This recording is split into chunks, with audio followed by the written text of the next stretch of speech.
What is Lohia remembered for? Number one, non-Congressism. Anti-Congress, anti-Nehru family, Gandhi family. That's one popular memory about Lohia.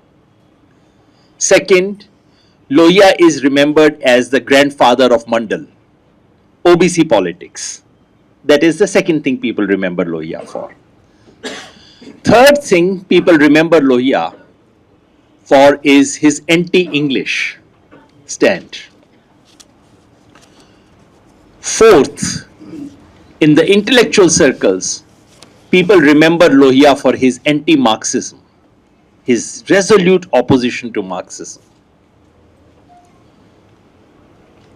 All the four things are factually correct. Lohia said all these four things. But all these four things are seriously misunderstood today. And sometimes very deviously, very mischievously deployed today. Therefore, I thought I would say a word about each four of these. I have been brought up politically in a Lohia socialist tradition. My political guru, Kishan Patnaik, was a very close associate of Ram Manohar Lohia. He did not call himself a Lohiite. I also don't call myself a Lohiite, because I believe we should follow Lohia in at least one thing. Lohia was very close to Gandhiji, especially in the last phase of Gandhiji's life. But Lohia never called himself a Gandhian. Lohia was very deeply influenced by Acharya Narendra Dev, who was a Marxist. But Lohia did not call himself a Marxist. Lohia learned from Gandhi, Lohia learned from Marx, and he also thought himself. I think this is what we should do to Lohia. We should do to Lohia what Lohia did to Gandhi and Marx. We should learn from him, but we should also think ourselves. That is the best tribute to Lohia. It's a special day. My guru Kishan Patnaik ji introduced me to the Karnataka socialist tradition. Growing up in North India, I had very little idea. I had some idea of Karnataka literature. As I was mentioning to you, I had read some of the Kannada classics in Hindi because they were available in Hindi translation. But I had no idea of the socialist tradition of Karnataka. But thanks to Kishan ji, I came here, met people, came to know about the political legacy of socialist movement, about the struggles, about Gopal Gowda and the legacy. I also came to know about the intellectual legacy,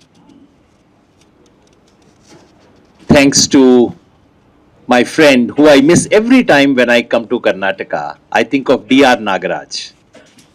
He was one of the most outstanding intellectuals this country has produced. And he introduced me, D.R. Nagaraj introduced me to Karnataka socialist tradition.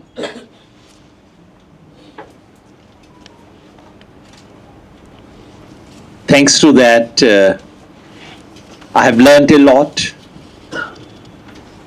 And therefore, for me, because outside some pockets of North India, especially in South India, if there is one place which has had a very deep imprint of ideas of Ram Manohar Lohia, it is Karnataka. In fact, about 15 years ago on Lohia Centenary, I got to edit a special volume of Economic and Political Weekly, in which I requested my friend Chandan Gowda to write about Lohiya's impact on Karnataka and on Kannada literature, literary tradition, which educated me a lot. So that's why I say it's a very special occasion for me to be here in Karnataka on 23rd March and to say a few things about Ram Manohar Lohia. I'll make 4 points, and I will request my friend to translate that briefly. Because while we understand, I know people here understand English, but English is not our language. So we understand and we don't understand. So there's a bit of this. So a bit of translation might help. That's my suggestion. Today, Lohiya is remembered for 4 things. And I think he's misunderstood on all those 4 things. Therefore, we really need to go to the spirit of what Lohiya was saying. What is Lohiya remembered for? Number 1, non-Congressism. Anti-Congress, anti-Nehru family, Gandhi family. That's one popular memory about Lohiya. Second, Lohiya is remembered as the grandfather of Mandal, OBC politics. That is the second thing people remember Lohiya for. Third thing people remember Lohiya for is his anti-English stand. Fourth, in the intellectual circles, people remember Lohiya for his anti-Marxism, his resolute opposition to Marxism. All the 4 things are factually correct. Lohiya said all these 4 things. But all these 4 things are seriously misunderstood today, and sometimes very deviously, very mischievously deployed today. Therefore, I thought I would say a word about each 4 of these. Anti-Congressism. There is no doubt that Lohiya, in fact, the interesting thing is, when Socialist Party was coming outside the Congress, as many of you would know, Socialist Party was a part of Congress. It was called Congress Socialist Party. In 1948, when there was a debate about whether to come out of Congress or not, Lohiya actually said we should not come out of Congress. Others said we should come out of Congress. But once they came out of Congress, then Lohiya said, all right, now that we are opposition, now that we are outside Congress, now we have to be resolutely opposition. No soft peddling. Lohiya criticized Nehru openly, publicly, personally, at a time when Nehru was demigod of India. And Indian elite never forgave Lohiya for this crime. And in the mid-1960s, when Congress was winning election after election after election, Lohiya said, okay, probably the smartest thing now is to bring all the opposition parties together, which today is a very common idea, opposition unity. That time it was not. And Lohiya gave a theory. Lohiya used to give theory for everything. So he called it anti-Congressism. Today, many people who say they are Lohiyaites use this word in order to defend their alliance with the BJP. How great ideas are manipulated and misused to justify crass opportunism. This is what is happening in Bihar. This is what happened in Karnataka as well. Many people with socialist background who want to cozy up to the BJP use anti-Congressism as the justification for that. For anyone who thinks about politics, it should be a matter of 1 minute. Anti-Congressism was not a philosophy. It was not a theory. It was a tactical move, a tactic and strategy formed by circumstances of 1960s. In fact, my friend, my elder brother, you can say, Devanuru Mahadev, he said to me one day that, when we said anti-Congressism, what we meant was anti-establishment.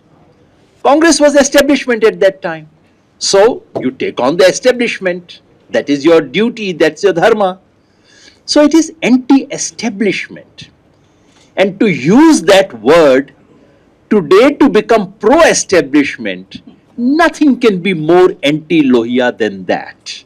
Nothing can be more distant from socialist politics than that.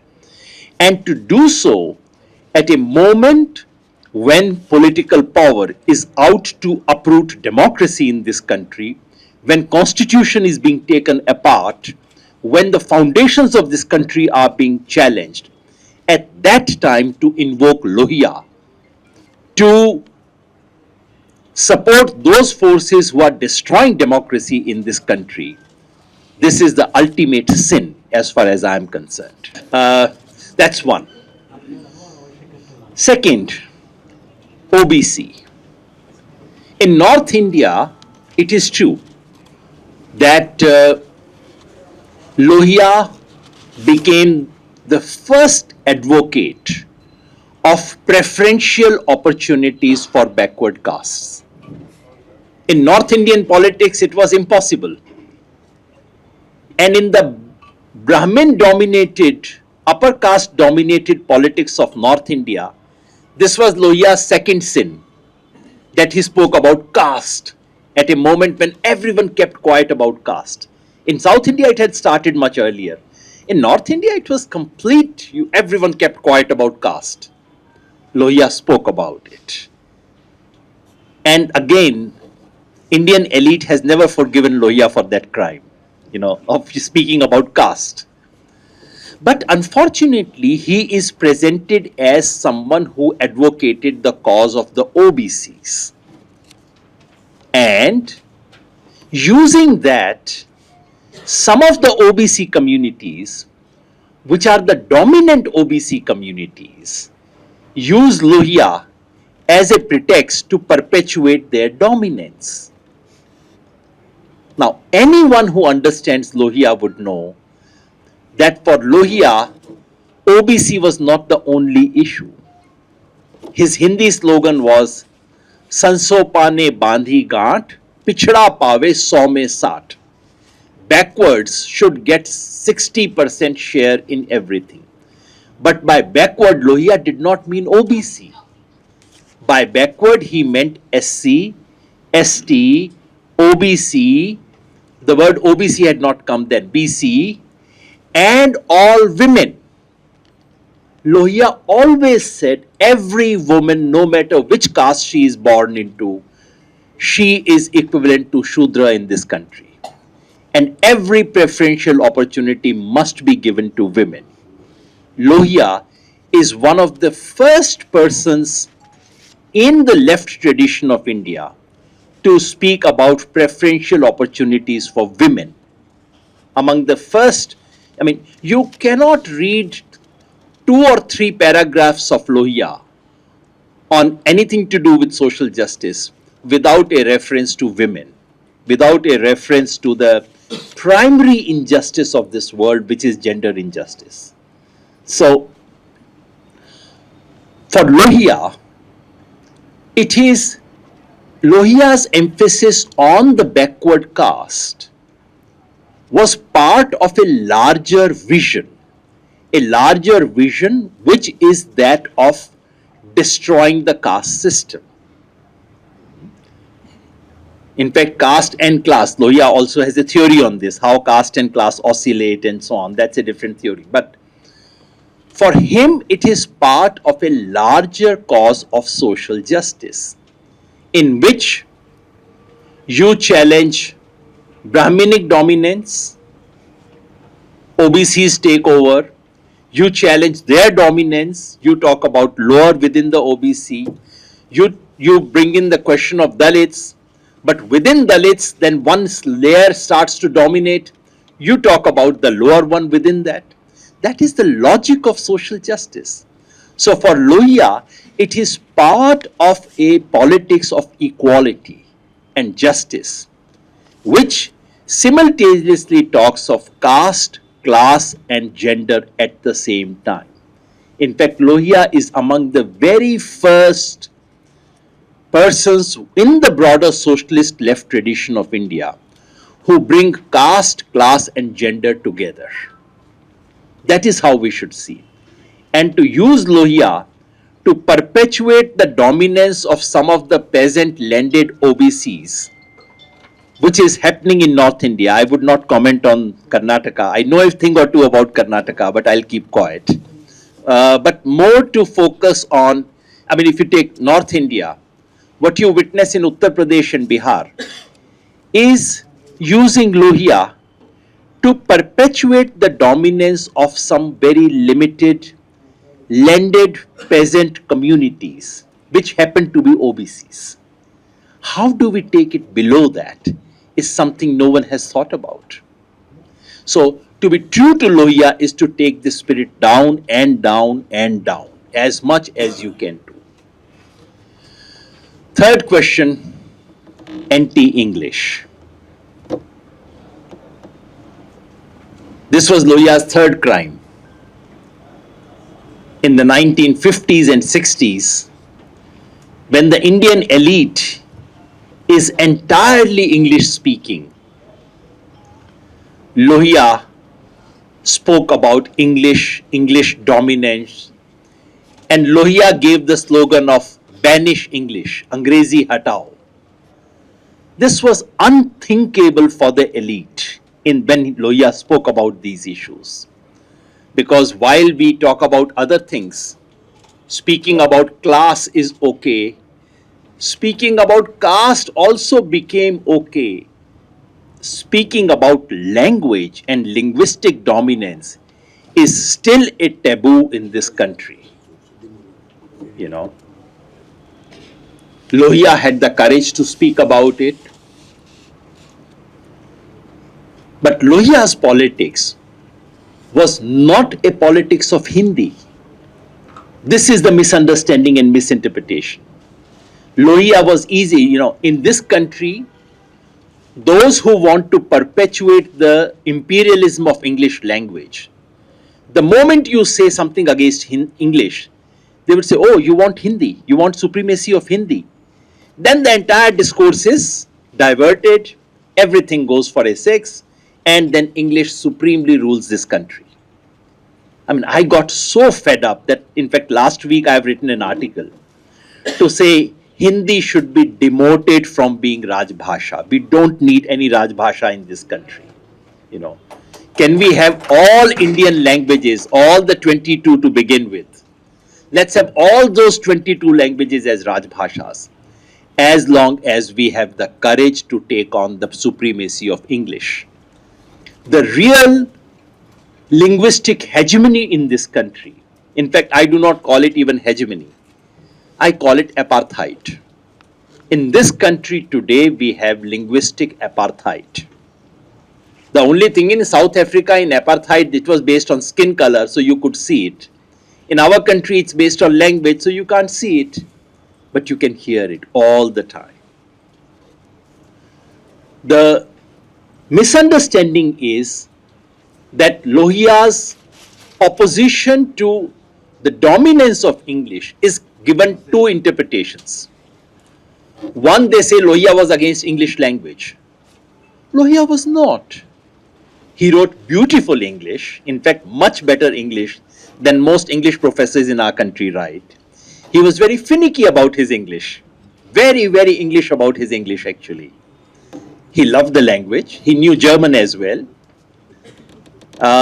He loved the language. There's nothing wrong with English as a language. Lohiya said, Lohiya only opposed the dominance of English. Lohiya said again and again, he in fact said, I do not oppose English because it is a colonial language.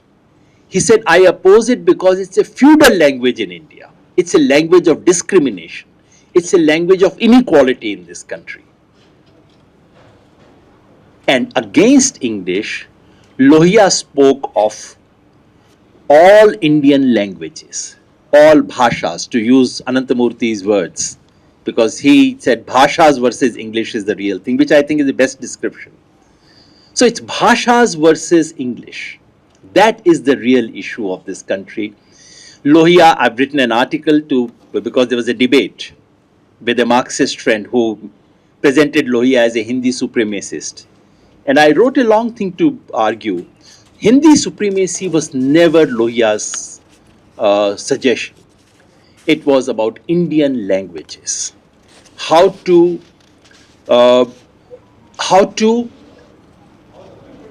make Indian languages the principal carrier of education, of governance, and of our intellectual life. Because so much, while in this room we can all understand English, but I tell you, we don't understand English. We use English. I mean, I say that in Hindi, it's hard to translate unless you can make a language stand on its head and make it dance after that, you don't know the language. And in that sense, I don't know English. I'm speaking to you in English, but I don't know it, because I cannot make it stand on its head and dance. Lohiya wanted a country where this hegemony, dominance of English, which was a carrier of inequality and which was an obstacle for creativity and original thinking, that he wanted to end. And therefore, using Lohiya to promote Hindi is a complete misunderstanding, complete misuse of Lohiya's ideas. In fact, as I've argued, the best way to interpret Lohiya today would be to say, just completely end this business of Rajbhasha. In fact, I've said 14th of September should be celebrated as Bhasha Divas, not as a Hindi Divas. This country does not need Hindi Divas. And in any case, to have one Hindi Divas is basically to acknowledge that there are 364 English Divas in this country. That is the reality. Why have this? So it's Bhashas versus English, which is the true spirit of understanding Lohiya. The fourth question, which is a more complicated issue, an issue which is more in the intellectual circles and less in the formal political circle. It is less unknown today, but those who have read Lohiya or know about the context of 1970s, etc., know that Lohiya was very passionately against Marxism. In fact, in one of his polemical moments, Lohiya said, Marxism is the last weapon of Europe against Asia. This is what Lohiya said. He could be so polemical about it. It would be wrong to say that this was only polemics, because in a sense, the entire thinking of Lohiya, beginning with his small tract called Economics After Marx, which he wrote in 1944, entire thinking of Lohiya is an attempt to provide an alternative to Marxist way of thinking. So it is true that Lohiya was not a Marxist. It is true that Lohiya critiqued Marxism. But we have forgotten what the word critique means. Because in this country today, I would not have said this 20 years ago, at a time when left and Marxism was the dominant academic establishment. They were the dominant literary establishment. And wherever you have intellectual establishment, someone should puncture them. So Lohiyites did that, it was very nice. But today, we live in a world where being left is the ultimate Gaali. Left is equal to urban Naxal, is equal to anti-national, is equal to this, that, etc. And our Prime Minister quotes Ram Manohar Lohia once in a while. In fact, he is one of the few non-RSS people our Prime Minister quotes. And I would not be surprised if one day someone in Prime Minister's circle is educated enough to actually find out this quote of Lohiya, Marxism as the last weapon of Europe against Asia. So you can hear this in Parliament one day. This might happen. And this could then be used as a weapon to justify laws against urban Naxals. In that context, it is important to understand what does critique means. Critique is not criticism. Critique is not just opposition. Critique is understanding the assumptions of something and then opening them up. So critique is going back to roots of an idea and unpack it and then reassemble it in a different way. This is what Lohiya did to Marx. And we must not forget that in so many fundamental ways, Lohiya had taken over the template from Marx. And not just Lohiya. In many ways, what we call social science today has taken up a template developed by a German thinker called Karl Marx. If we are, just as we should not read Lohiya through the eyes of people today, similarly we should not read Karl Marx through the eyes of Lenin or Stalin. We should read Karl Marx as Karl Marx. And that thinker provided the foundations of what is social science today. In that sense, Lohiya was deeply indebted to Karl Marx while critiquing him. And the underlying spirit of that critique is something that we have forgotten. Lohiya offered the first systematic critique of Eurocentrism in our thinking. And this is not limited to Marx, this is not limited to anything. Lohiya's central argument was that in what is considered political theory, social theory, economic theory, history, everything has a Europe written into brackets. It is European social theory, it is history from a European vantage point, it is society understood through Europe. And Lohiya's principal intellectual project was to take that Europe out of it and to make it, not to put India instead of Europe. Lohiya's project was to place universe in this place of that.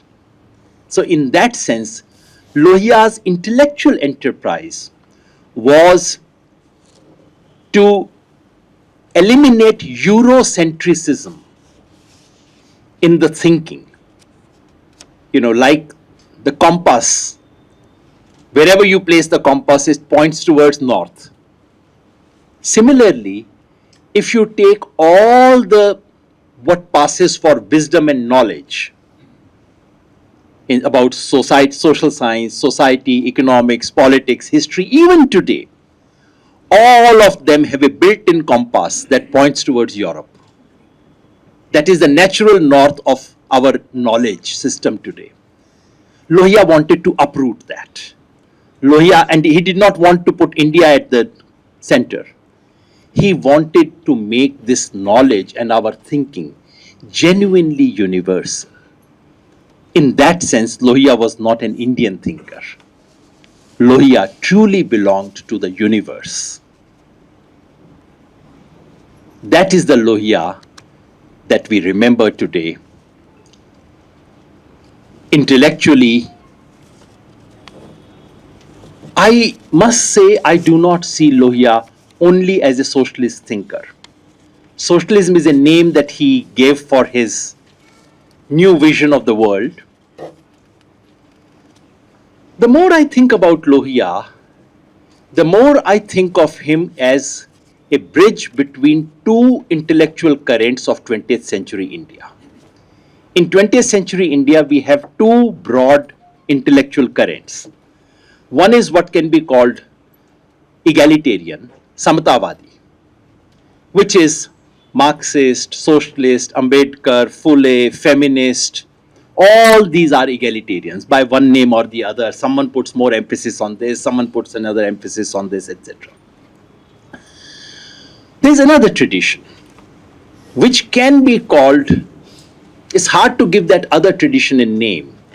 You can call it decolonial, you can call it indigenist, you can call it nationalist, which begin, you have K.C. Bhattacharya, you have Mahatma Gandhi, in some ways Aurobindo, and that tradition continues in post-independence India. Vinoba Bhave, many of these. Throughout 20th century, both these traditions ran parallel to each other. They never spoke to each other. To my mind, although the egalitarian tradition was more powerful, politically more energetic, the other tradition went somewhat underground after Mahatma Gandhi. The egalitarians ignored this other tradition. In fact, they posed themselves against it. And the so-called indigenous nationalists, they of course were anti-egalitarian.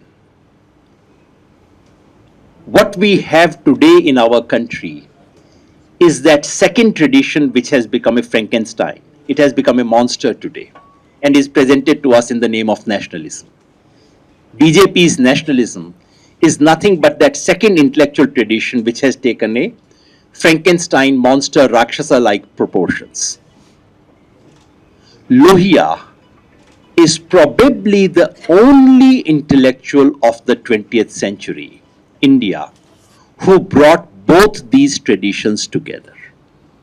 This, to my mind, is the real significance of Ram Manohar Lohia. We Samtawalas, we egalitarians, socialists, leftists would like to see Lohiya only as amongst us. We want to see Lohiya as one more socialist thinker. But I think the more we move away and we have a look at it from some distance, Lohiya would be seen and should be seen as a bridge between two intellectual currents of 20th century. Why is that important? And that's where I will end what I have to say. It is important because in order to take on the monster which is ruling in Delhi today, it is not a person who is ruling you. It's not Modi. It's an idea that is ruling this country. That idea cannot be taken on simply by drawing upon the egalitarian tradition. Egalitarian tradition is a must, but that is insufficient because it does not have the emotional energy, because it does not also have that kind of intellectual roots in our society. In order to take on the monster which is ruling us in Delhi, we need a bridge that connects these two. In 20th century, egalitarian traditions ruled in one way or the other was subsumed. Now it is the other one which has come up and is suppressing the egalitarian thought completely right now. We need some way of drawing upon the energies from both these. Political energy, intellectual energy. And Ram Manohar Lohia is perhaps the only bridge available to us in the 20th century. If you ask me of some smaller bridge, I would say Kishan Patnaik was one of those bridge. I would say D.R. Nagaraj was one of those bridge. But these are smaller bridges. Ram Manohar Lohia continues to be that big arch that connects it at a time when this country's democracy, its constitution, republic, and the very foundations of this country are being challenged. At a time when this civilization faces the biggest possible onslaught, which is more than just democracy and constitution. It's our civilization which is under assault in the name of Hindutva. It's the foundation of our 3,000 years of our history that are being attacked with the help of political power. At that time, we need better ideas. We need more political energy, and we need a resolve for Kranti. That is what Lohiya represented. As many of you know, Lohiya never celebrated his birthday because his birthday happened to be the day when Bhagat Singh, Sukhdev, Rajguru were hanged. But in a peculiar twist of history that also brings Lohiya's ideas, fuses Lohiya's ideas with that spirit of revolution that was represented by Bhagat Singh, Rajguru and Sukhdev. And it is to that spirit that we remember, we salute today. Thank you.